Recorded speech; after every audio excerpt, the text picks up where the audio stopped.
Back here at Keystone Lanes in Norwalk, where yet another rally puppy has joined Harley and a couple others here on tour, as this dog is rooting against this dog here, Aaron Foshie, the cat actually, the U of A Wildcat college bowler, looking for his 9th career title, but he's got some catching up to do. This is the 7th frame, spare working, going up against Ronnie Fujita from Northern California, and Ronnie has put together a 4-bagger. Well, after an opening double, Aaron has gotten himself in jail here. If he goes a pinch high, he's 4-9'd. If he went a pinch light, he's 2-10'd. And 2-5, the same variation on the theme, but at least for Aaron's case here, it's makeable. He can still max out for 212, but that would require Ronnie to make a mistake somewhere along the line, as he's already in the 220s. Elects to hook at it at the spare and covers it up.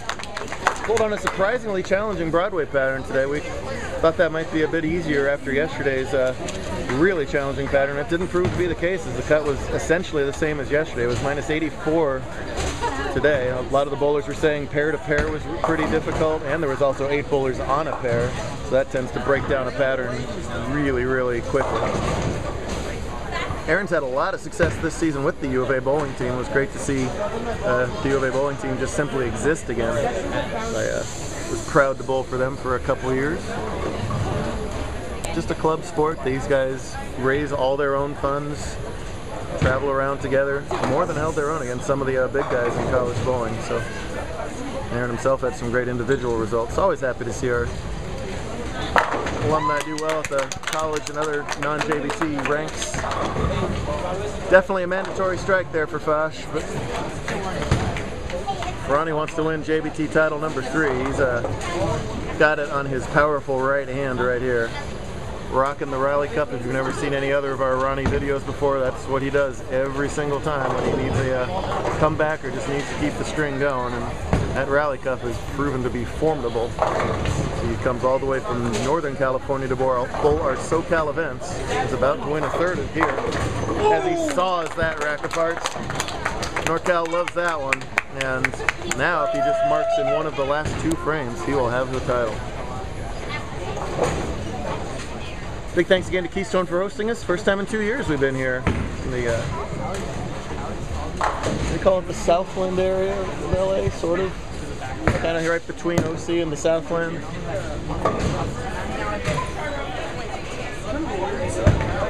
Yeah, 48 lane center, sort of an L shape. Any mark wins, and any mark has won. Ronnie Fujita, he threw a big 276 game 2 games ago in the round of 6, and then got by a really tight 3-way match in the semifinals over Chris Tucker. He had to double in the 10th to do it. He was in 3rd going into the 10th frame, threw the double to just edge Chris, while Foshie had the high game of the semifinals at 204. And it's not going to be title 9 for Aaron, but it should be a confidence boosting performance for him, as this is his best finish in quite a while on tour. Yep. And as always, once the match is mathematically out, suddenly the carry gets better all over again.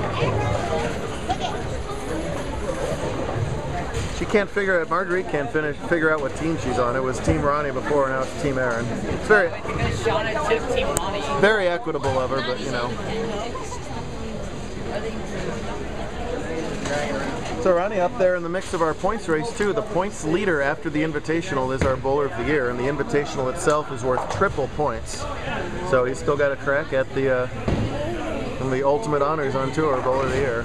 To be anywhere near that with the amount of driving he's got to do to get there is certainly an impressive achievement. Yeah, just couldn't, had the pocket all right, just couldn't zero in on the carrying angle. Aaron, one of our former sportsmanship winners, Ronnie, a definite candidate for being a sportsmanship winner. No surprise that there's a friendly rivalry right here. So Aaron's going to pack his bags and head about 1,100 miles east as we bowl in Lubbock, Texas 6 days from now. Aaron's going to be there. Ronnie's not going to be there. He's going to go back to Northern California with his plaque, and we'll see him in Ventura in about a month. Yeah, it's the old victory lap time. The only thing here is whether he can get some extra high game points, which incidentally is no small thing here. Bowler of the year could get pretty tight as Cameron Smith had a bad weekend, and that sort of made the scratch points race a lot tighter. And you never know, it might be an extra 5 or 10 points for high game that help.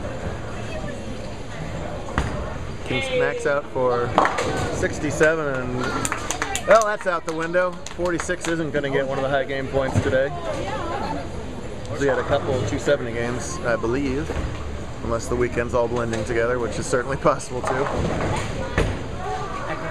Nonetheless, it's a 240, a dominant title match win for Team Fujita. Well, they got shut out of the raffle, almost. Ronnie won $5 in Powerball. That's very un-Fujita-like, but they've made up for it and then some with a big win here. Margarita's hopefully ready with the plaques. She said she was going to be plaque girl. Didn't you say you want to be plaque girl? Well, get going, woman. 245. Title time for Ronnie. Keep watching these videos, folks. Some of the best bowlers you'll ever see, 21 and under. We'll see you next week deep in the heart of Texas.